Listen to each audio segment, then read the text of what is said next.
Prisrčen pozdrav še z komentatorskega mesta v Fazaneriji, drage ljubitelice in ljubitelji nogometa. Dobrodošli v družbo prve lige Telemach. Po zadnjem reprezentančnem premoru bomo do izteka leta 2024 spremljali samo še klubski nogomet. Ja, Mura ima po tej odzeti žogi kar veliko prostora za organizacijo svoje igre, predvsem na lastni polovici.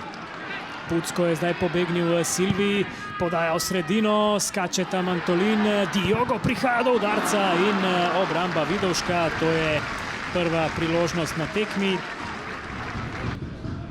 Tudi v Evropi pa kar pridno zaklepa svoja vrata, ampak tu bo zdaj naslednja nevarnost. Aljaž Antolin strelja, vendar mimo vrat.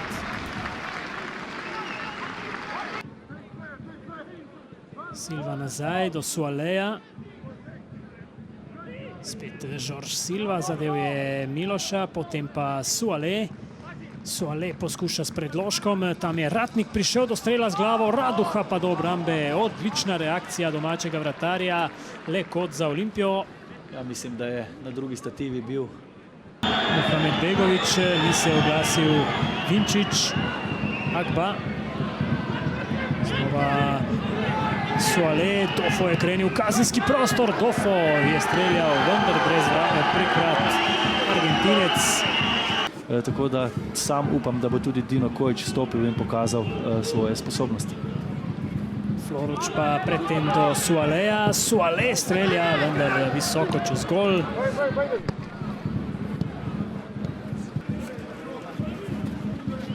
Pri Olimpiji na klopi še Ačimović, Kasiel, no zdaj priložnost za goste, tole bo zadetek za Marka Bresta, zapletli so se domači pred lastnimi vrati in Olimpija je to kaznovala, Marko Brest pa zadetkom v 67. minuti. No, ob tem zadetku Marka Bresta sem ravno želel komentirati, da se je Raduha, kljub temu, da se je Olimpija visoko postavila, kljub temu odločil za izgradnjo napada preko vratarja. To je vedno zelo tvegano. Vidimo, da je prišlo do napake in napaka, ki je Muro zelo drago stala. Ja, nastreljal je Raduha Raula Floruča, ki je potem najprej poskusil zaključiti sam. Raduha je njegov strel ubranil, odbitek pa je prišel do Marka Bresta, ki je prišel na svoji 75. tekmi v slovenskem prvenstvu do zadetka številka 1 v tej sezoni in prinesel Olimpiji minimalno prednost. Kako Olimpija igra, kadar ima prednost, sploh v teh zadnjih srečanjih. Zaenkrat so še vedno napadalni, vemo pa, da znajo strniti vrste in za čvrsto obrambo braniti rezultat do zadnje minute. To je nova priložnost za Bresta, po podaji Silve je streljal Brest prek vrat. Tako da odlične predstave tega mladega centralnega branilca. Mohamed Begović je medtem prestregel in poslal v ogenj Marka Bresta, ki ima ogromno prostora, desno je Floruč, krasna podaja Bresta, Floruč pa ni uspel zaključiti, Raduha je posredoval. Tudi že poudarjali, zelo pomembna zmaga proti Radomljam v tem zadnjem krogu pred reprezentančno pauzo. Ob morebitnem današnjem porazu Talison je streljal, to je 82. minuta. Vabimo vas seveda, da si že v četrtek, ko gledate prenos tekme med Olimpijo in Larnejem v konferenčni ligi ob pol. Gospod Drobne, poraz proti vodilnemu moštvu lige. Dobro ste delovali, na trenutke v prvem polčasu bili celo, dajva reči, neučinkovitejši, ampak bolj nevarni, na koncu pa vseeno ostali praznih rok. Pa ja, dobro smo odigrali prvi polčas, res dobro zaprli njihove nevarne stvari, delovali dobro, zgledali dobro, ampak smo pa zato drugi polčas, kot da nas ni bilo na igrišču. Že pred tekmo so govorili o teh šibkostih Olimpije, morda lahko sedaj zaupate. Morda ste jih v prvem polčasu vsaj delno uspeli izkoristiti, no, glede na vse priložnosti, ki ste jih imeli. Dobro, še premalo smo bili igrivi, še več smo hoteli igrati, še posebej, ko nekako prebijemo tisti njihov prvi blok, smo premalo izkoriščali te medprostore. Drugače pa prvi polčas je zelo dober pokazatelj, da smo na pravi poti in nimamo kaj, izgubili smo glavo gor in gremo dalje. Verjetno boste skušali na tej predstavi z prvega polčasa tudi graditi pripravo za naslednji obračun proti Primorju, zelo pomembno v naslednjem krogu. Poglejte, pa sej danes bi lahko veliko dobili. Nažalost, na našo smolo smo si gol dali sami, smo potem veliko izgubili. Zopet glava je tista, ki jo bo treba spucati do naslednje tekme. Ampak vseeno, drugi polčas bi mogel biti veliko bolj agresivnejši, veliko bolj čvrst. Slabo pozicijo smo imeli, no, in ogromno drugih žog teh. Oni so zelo veliko nabijali, pravzaprav so igrali na preskok, tako že večino zdaj zadnjih tekem.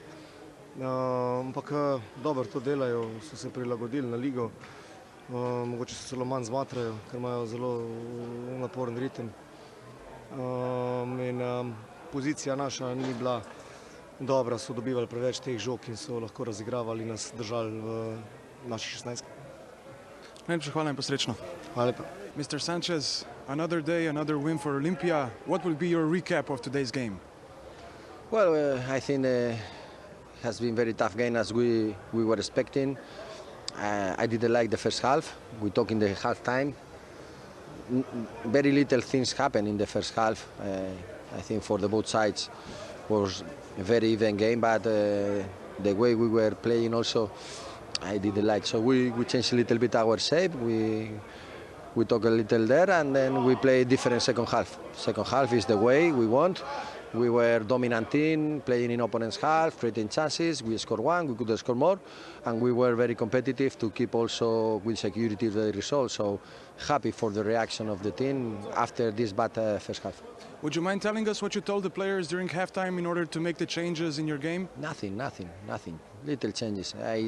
I know that today, for us, it's better. This is a very nice pitch, but without water, you saw the ball is very slow, it's bouncing, so that provoked many mistakes. That was what happening in the first half.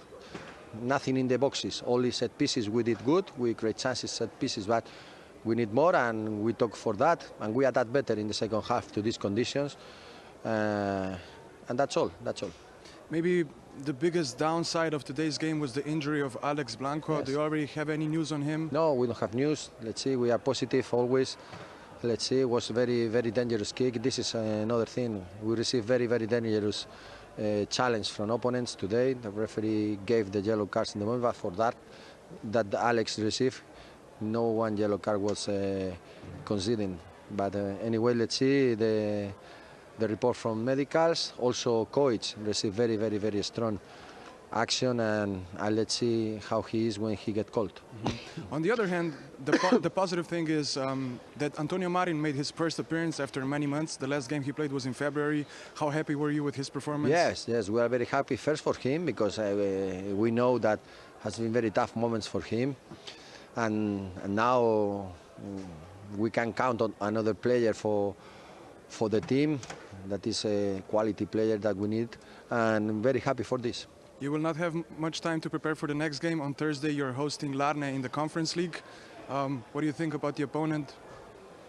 Well, as has happened during this season more times, we are going to face one team that they have changed the coach just before our game. And also we didn't have information because they suspend their match in this weekend.